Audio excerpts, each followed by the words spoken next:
दोस्तों, एक बहुत बड़ी खबर मिडिल ईस्ट से सामने आ रही है। यूरोप अब खुलकर मैदान में उतरने की तैयारी करता दिख रहा है। जर्मनी, फ्रांस और ब्रिटेन ने एक ज्वाइंट स्टेटमेंट जारी किया। इसमें साफ कहा गया है कि अगर ईरान की मिसाइल और ड्रोन क्षमताएं क्षेत्रीय सुरक्षा के लिए खतरा बनी रहती है तो वह इंटरवीन कर सकते हैं, यानी सीधे तौर पर जंग में कूदने का संकेत। अब सवाल यह है, क्या अमेरिका और इजराइल अकेले काफी नहीं पड़ रहे हैं? पिछले 2 महीनों से लगातार खबरें आ रही थी कि अमेरिका ने अपनी सबसे बड़ी सैन्य ताकत ईरान के खिलाफ तैनात कर दी है। Aircraft carrier, fighter jet, missile defence system, सब कुछ।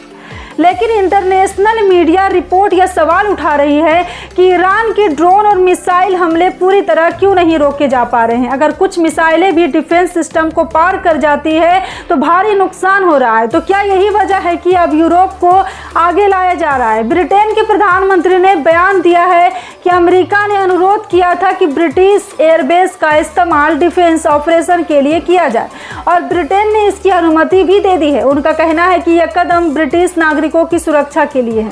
मतलब साफ है, जंग सीमित नहीं रही है, यह फैल रही है। दूसरी तरफ डोनाल्ड ट्रंप का बयान भी चर्चा में है। उन्होंने दावा किया है कि ईरान की ताकत कमजोर हो चुकी है और ऑपरेशन तब तक चलेगा जब तक सभी ऑब्जेक्टिव पूरे नहीं हो जाते। लेकिन जमीन पर तस्वीर कुछ और सवाल खड़े कर रही है। मिडिल ईस्ट में अमेरिकी बेस पर हमले हुए हैं। इजराइल ने भी कई मिसाइलें गिरी हैं, जिनमें कुछ को एयर डिफेंस सिस्टम रोक नहीं पाया है। तो असली स्थिति क्या है? क्या बयानबाजी हकीकत से अलग है? अब एक और बड़ा पहलू, अरब देशों की भूमिका।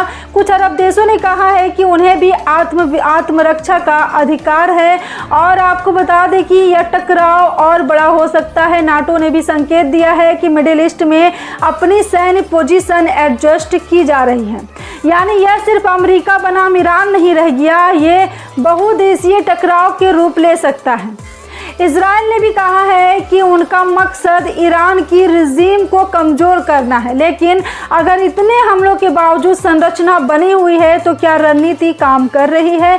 और यह बड़ी सवाल है। बड़ा सवाल, भारत की स्थिति पर भी चर्चा हो रही है। प्रधानमंत्री नरेंद्र मोदी ने इजराइल के प्रधानमंत्री से बात की और नागरिकों की सुरक्षा पर चिंता जताई है। वहीं विपक्षी दलों ने अलग रुख अपनाया है और ईरान के घटनाक्रम पर सरकार की चुप्पी की आलोचना की है। यानी वैश्विक राजनीति के साथ साथ भारत की घरेलू राजनीति में भी यह मुद्दा गूंज रहा है। दोस्तों, असली चिंता क्या है? अगर यूरोप, अमेरिका, इजराइल, अरब देश सब सीधे या परोक्ष रूप से इस संघर्ष में उतरते हैं तो इसका असर सिर्फ मिडिल ईस्ट तक सीमित नहीं रहेगा। तेल की कीमतें, वैश्विक बाजार, एशिया की सुरक्षा सब प्रभावित होंगे। इस वक्त ईरान खुद को पीछे हटने वाला नहीं दिख रहा है। अमेरिका भी अपने बयान से पीछे नहीं आ रहा है और अब यूरोप भी संकेत दे रहा है कि वह और कदम उठा सकता है। तो क्या हम एक बड़े क्षेत्रीय युद्ध की ओर बढ़ रहे हैं? आप क्या सोचते हैं? क्या यह सिर्फ दबाव की रणनीति है या सच में जंग का दायरा बढ़ने वाला है? कमेंट में जरूर बताइए। वीडियो को शेयर कीजिए ताकि लोगों तक सही जानकारी पहुंचे। चैनल को सब्सक्राइब कीजिए क्योंकि अगले 48 घंटों में हालात और भी बदल सकते हैं। और मैं लौटूंगी अगले अपडेट के साथ। धन्यवाद। जय हिंद।